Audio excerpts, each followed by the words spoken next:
Hoje vamos dar continuidade às nossas aulas de farmacologia e hoje vamos abordar mais uma temática que é de grande importância, né?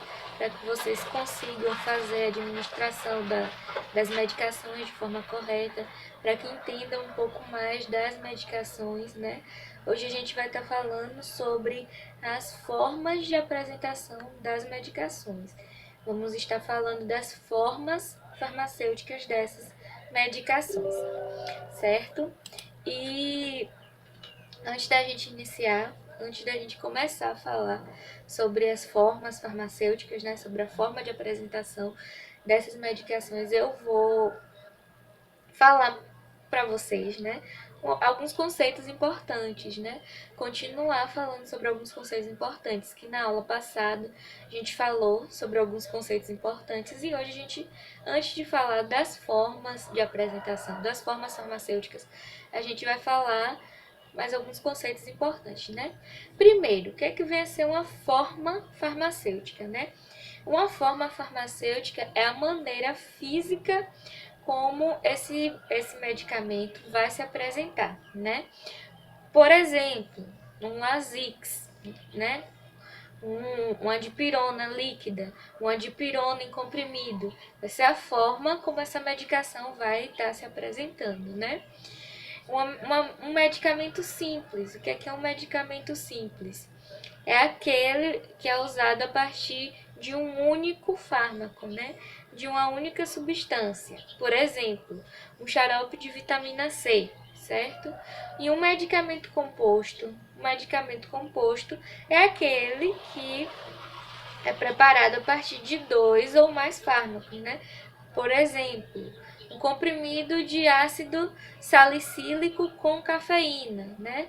É uma medicação que é composta, ela tem mais de um fármaco, né? Tem dois ou mais fármacos nessa medicação. A gente fala muito também, quando a gente fala em medicação, a gente fala, isso é um placebo, isso é um placebo. O que é um placebo, gente? É uma substância ou uma preparação que ela não tem nenhum princípio ativo, né? Elas são inativas, elas são administradas, mas elas vão suprir apenas uma necessidade psicológica desse paciente, certo? E medicamentos homeopáticos, com certeza vocês já ouviram falar em medicamentos homeopáticos, já chegaram em algumas farmácias, já chegaram em algumas unidades de saúde e se depararam com esse tipo de medicamento. O que é um medicamento homeopático, né? São medicamentos que são preparados a partir de substâncias naturais e são vindas do reino animal, do reino vegetal, do reino mineral e que elas são dadas em pequenas doses. O princípio ativo dela estão em doses muito menores do que outros tipos de medicação, certo?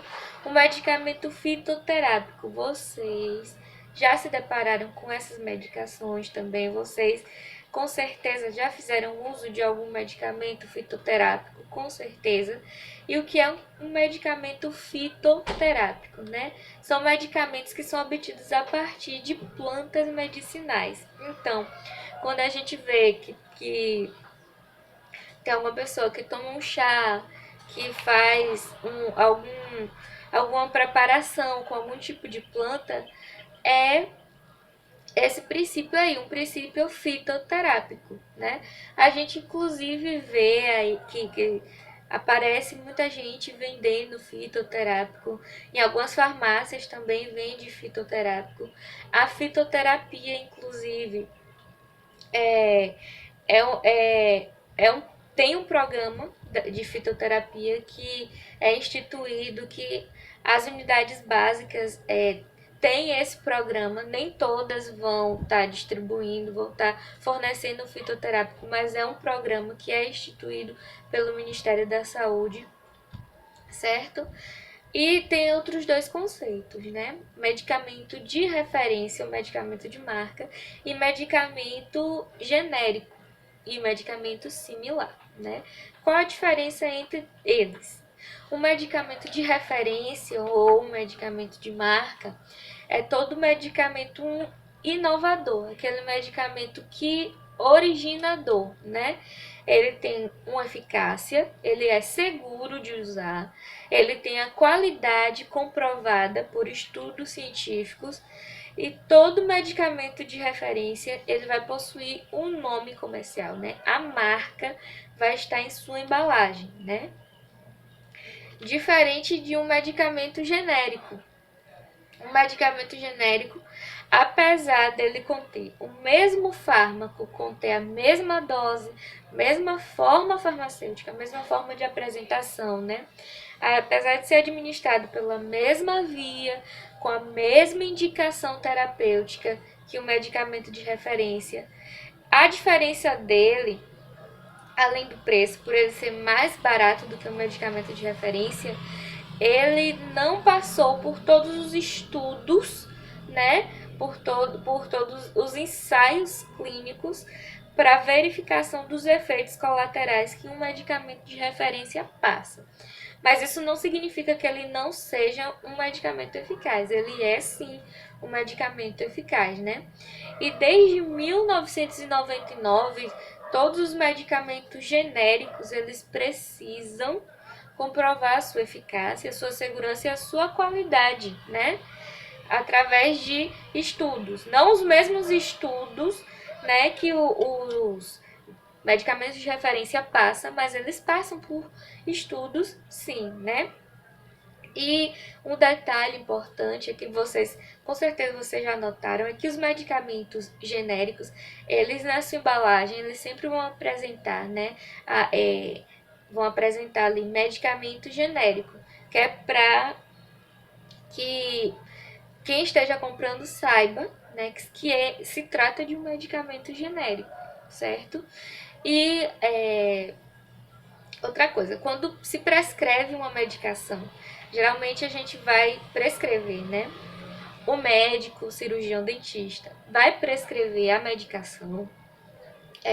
Não vai colocar um nome comercial, não. Pode ser até que coloque um nome comercial, né? Quando quer que compre aquele medicamento, aquela marca. Mas o ideal é que se coloque o nome da substância, porque na farmácia o paciente ele poderá comprar um medicamento genérico, vai fazer o mesmo efeito, é a mesma substância, porém com um preço mais em conta, né? Um preço mais acessível geralmente, certo? E o medicamento similar? O medicamento similar, digamos que ele é uma cópia do medicamento de referência, né? Alguns itens, porém, vão estar diferentes, né? Pode estar diferente, como a dose, né? E a indicação da administração vai estar diferente. O tamanho, a forma do produto, prazo de validade, a embalagem, o rótulo, eles podem estar um pouco diferentes também. E também vai ser indicado, né? Vai ser identificado pelo nome comercial ou pela marca, por um ou por outro. Por exemplo, geralmente uma caixa, né, de amoxicilina, ela vem com 21 comprimidos. O similar, ele vai vir com 10 comprimidos, por exemplo, certo? Mas isso não significa, gente, que não seja um medicamento eficaz. O medicamento genérico e o medicamento similar, eles são muito eficazes, são tão eficazes quanto os medicamentos de referência, certo? Não esqueçam isso. E agora que falamos, né, a gente falou desses conceitos importantes que a gente não poderia deixar de falar, a gente vai falar agora especificamente sobre a forma farmacêutica, né, a forma de apresentação dos medicamentos. Vocês com certeza já devem ter visto, já devem ter tido curiosidade de ler um pouquinho a respeito, né, de um comprimido, de um xarope, de uma drágia, de uma cápsula. Com certeza vocês já devem ter tido a curiosidade de ler um pouco a respeito disso. A gente vai falar um pouquinho mais sobre isso, certo? A gente viu que a forma farmacêutica, né, é a forma como a gente vai ter esse medicamento em mão, né? É a forma como esse medicamento vai se apresentar, né? Eles podem estar distribuídos no mercado em 3 estados principais, né? Sólido, líquido e gasoso. A gente vai falar um pouquinho sobre cada um desses itens, né? A nível de separar certinho para que vocês possam estudar, né? Que eu tô falando aqui com vocês sobre essas formas, mas é sempre interessante que vocês leiam mais, vocês busquem mais, né? Que vocês peguem algumas bulas de medicamentos que vocês tenham mais contato, vocês leiam, né? A farmacocinética, a farmacodinâmica, que a gente falou na aula passada, né? O mecanismo de ação deles, para que é que eles servem, certo? É importante que vocês façam isso. Mas, enfim, vamos começar a falar sobre as apresentações em forma sólida, né? As apresentações em forma sólida, vamos começar a falar sobre os comprimidos, né? O que são os comprimidos? Né? Eles são as formas farmacêuticas, né? Que são obtidas pela compressão, a compressão em molde de uma substância medicamentosa, né? E qual a vantagem, professora, dessa forma farmacêutica? Qual a vantagem de um comprimido? A vantagem de um comprimido, pessoal, é que com relação à dose, você vai estar ali administrando a dose correta, né? Você tem o conforto de estar condicionando aquela medicação sem maiores problemas, são as maiores vantagens de um comprimido. E uma medicação em pó, professora? Uma medicação em pó, ela vem o pó daquela medicação, né? Ela geralmente vai ser acondicionada em sachês. Para poder administrá-la, a gente vai ter que misturá-la em água, né? E pode ser que após misturá-la com a água, necessite agitar para poder fazer a administração dessa medicação. Mas por que ela está classificada como um sólido? Por quê? Porque ela vem o pó no sachê, né? Ela está ali, o pozinho no sachê, para a gente misturar com a quantidade de água indicada na bula, indicada pelo fabricante para poder estar fazendo essa administração, certo? As drágeas, elas são maiores, geralmente elas são maiores do que os comprimidos, né? E o princípio ativo dela vai estar no núcleo, né? Elas são fabricadas drágeas. Por quê? Porque são medicamentos que devem ser administrados e devem ser começados a ser absorvidos no trato intestinal, né? Devem ser começados a ser absorvidos no intestino e não no estômago, né? O princípio ativo dela vai estar no núcleo e ela vai estar revestida, né? Ela vai estar revestida por outras substâncias para que consiga passar pelo estômago sem sofrer nenhuma degradação, chegue no intestino e comece a ser absorvida, né? As cápsulas, né? As cápsulas, elas são também revestidas, são medicamentos que são revestidos, porém, o invólucro dela, né, é um invólucro gelatinoso. Por quê? Para eliminar aquele sabor desagradável, né? Para facilitar a deglutição e para facilitar a liberação do medicamento no trato gastrointestinal, né? Principalmente no estômago. Por exemplo, a amoxicilina. A amoxicilina, ela vem nas cápsulazinhas, né? Gente, pelo amor de Deus. Tem gente que abre aquela embalagem para tirar aquele pozinho da amoxicilina de dentro. Gente, não façam isso. Não façam isso. E falem com os pacientes de vocês que não pode fazer isso. Se a amoxicilina ou qualquer medicação vem em uma cápsula, é porque ela necessita estar naquela cápsula para que ela comece a ser liberada no intestino, no estômago ali, né? E não abrir para fazer o outro uso inadequado, outro uso daquele pozinho ali, né? Vocês já devem ter visto também nas farmácias pastilhas, né? As pastilhas, elas possuem uma forma circular, né? O princípio ativo dela geralmente vem unido com açúcar e outras substâncias, né? Os espessantes e tudo mais, né? Para que seja feita uma dissolução lenta na cavidade bucal. Então, diferente do comprimido, diferente da drágia, diferente da cápsula, uma pastilha, ela começa a ser dissolvida, né? O princípio ativo dela começa a sua dissolução na cavidade oral. Isso pode acontecer também com o quê? Com comprimidos de uso sublingual, certo? E já que a gente já falamos comprimido, a gente já falou de cápsulas, a gente já falou de pastilhas, a gente vai falar, vocês já devem ter ouvido também a falar de enemas, já devem ter ouvido falar de irrigações e tudo mais, né?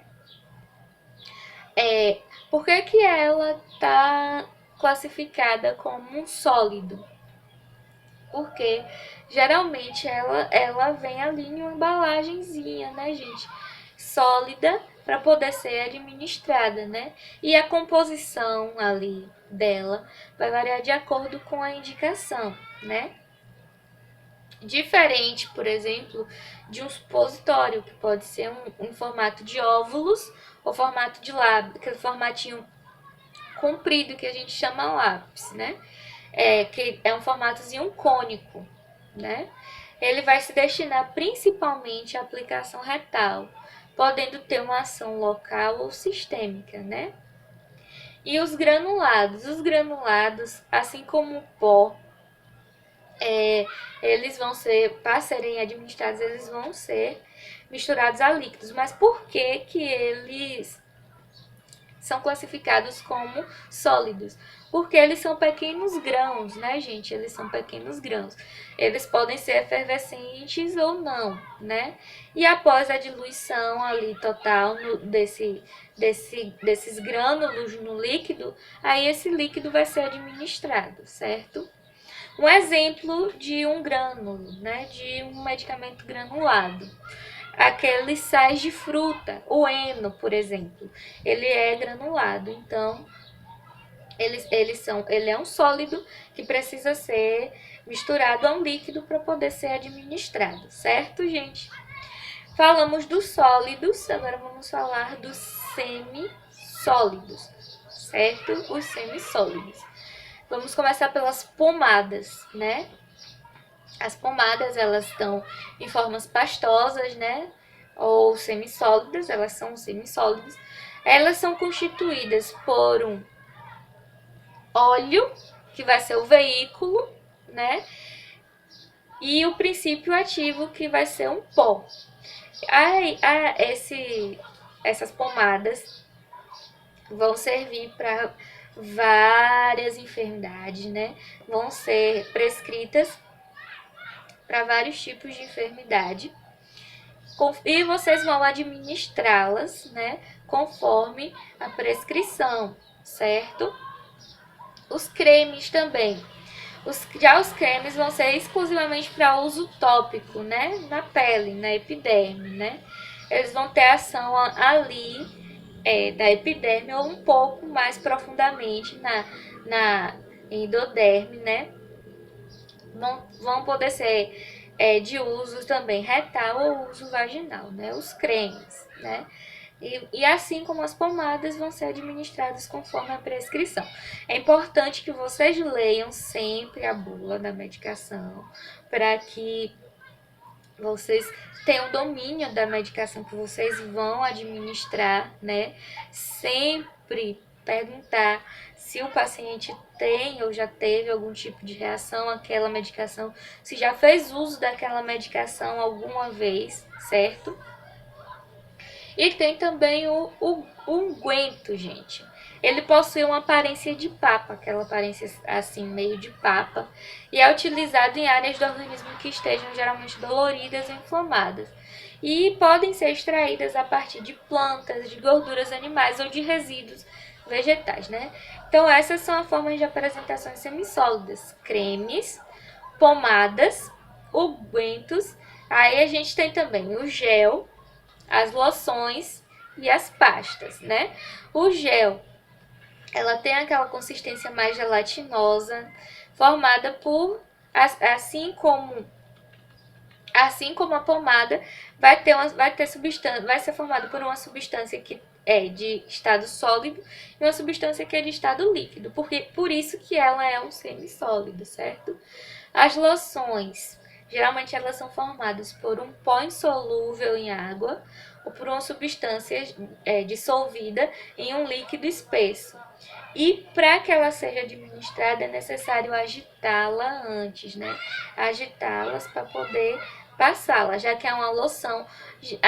Os medicamentos semissólidos, gente, geralmente eles vão ser para administração externa, né? Tópica, geralmente. E as pastas, elas são caracterizadas pela elevada porcentagem de sólidos, né? Que são insolúveis em sua composição. Geralmente elas têm um efeito protetor, né? Oclusivo e secante na pele onde é aplicada, certo? Por isso que, se vocês observarem, por exemplo, os protetores solares. Hoje a gente já pode observar que tem os protetores solares em aerosol, as loções protetoras, mas antigamente a grande maioria dos protetores solares eram pastas, né? Justamente por esse efeito protetor e oclusivo, né? Tem algumas medicações também que a gente vê que a pasta d'água, por exemplo, observem a composição da pasta d'água, peguem, sintam, vocês vão perceber perfeitamente que esse efeito dela ela é mais difícil quando for fazer a limpeza, para limpar com soro a pasta d'água, ela é mais difícil, porque justamente dessa composição dela, né?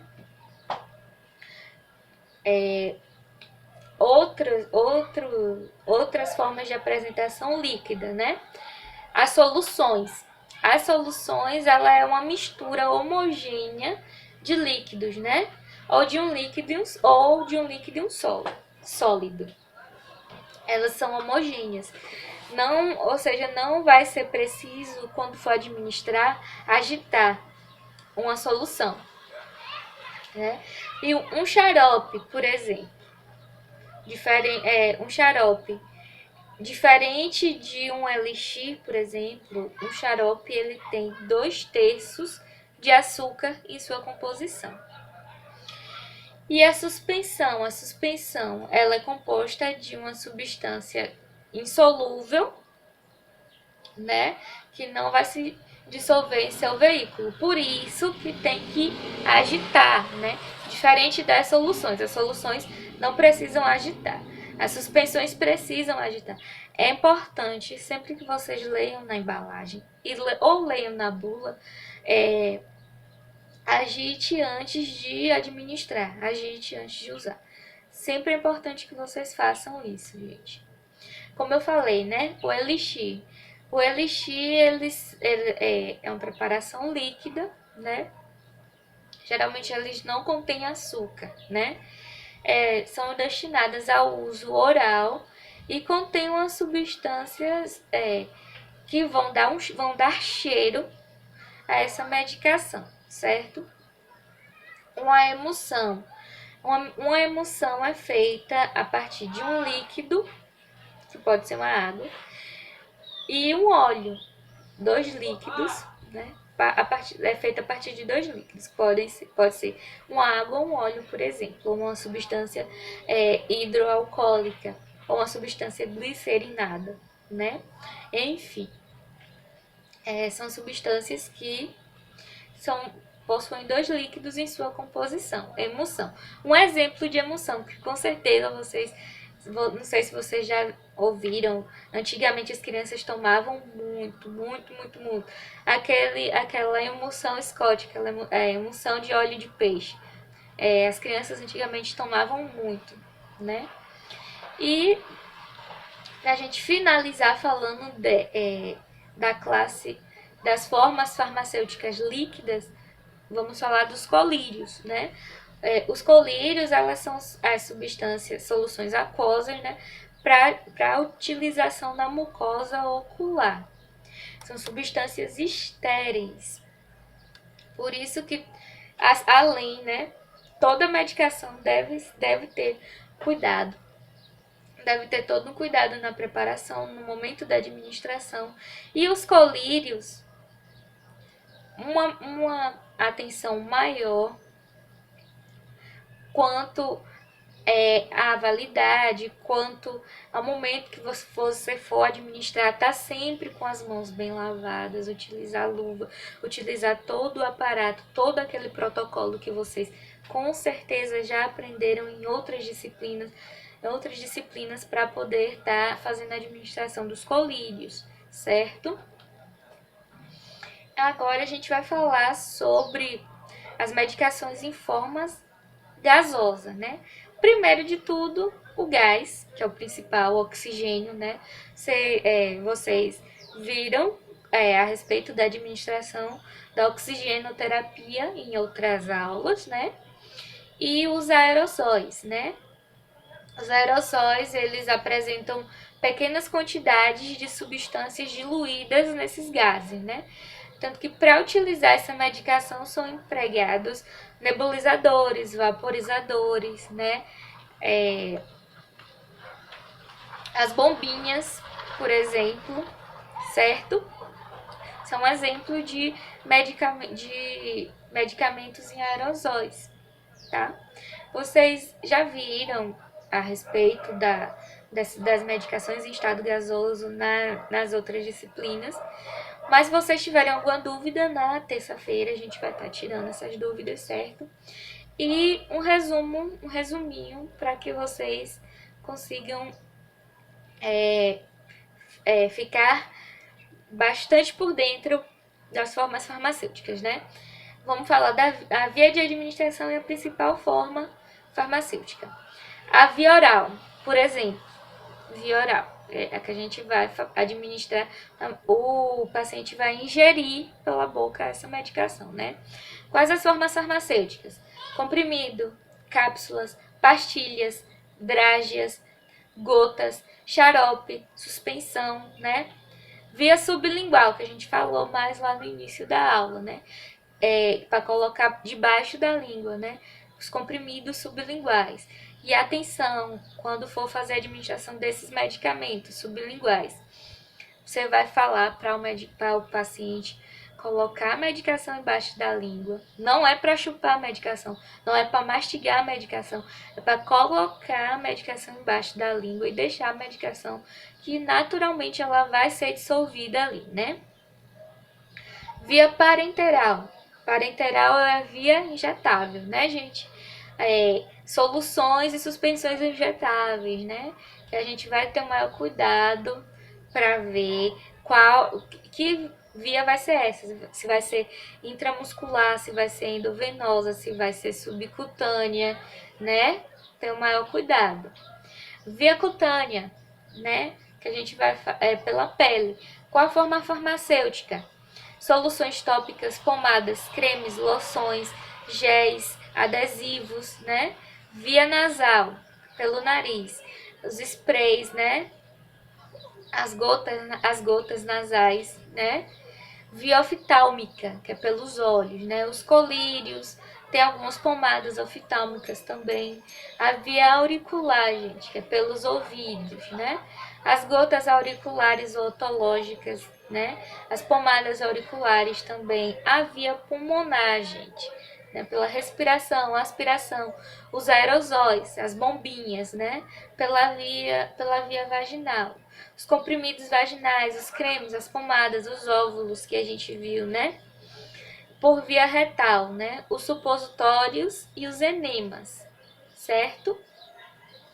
E na terça-feira a gente vai estar, né, a partir das 7 para começar a tirar as dúvidas de vocês, que vocês tiverem sobre essa aula, né? Tchau, tchau.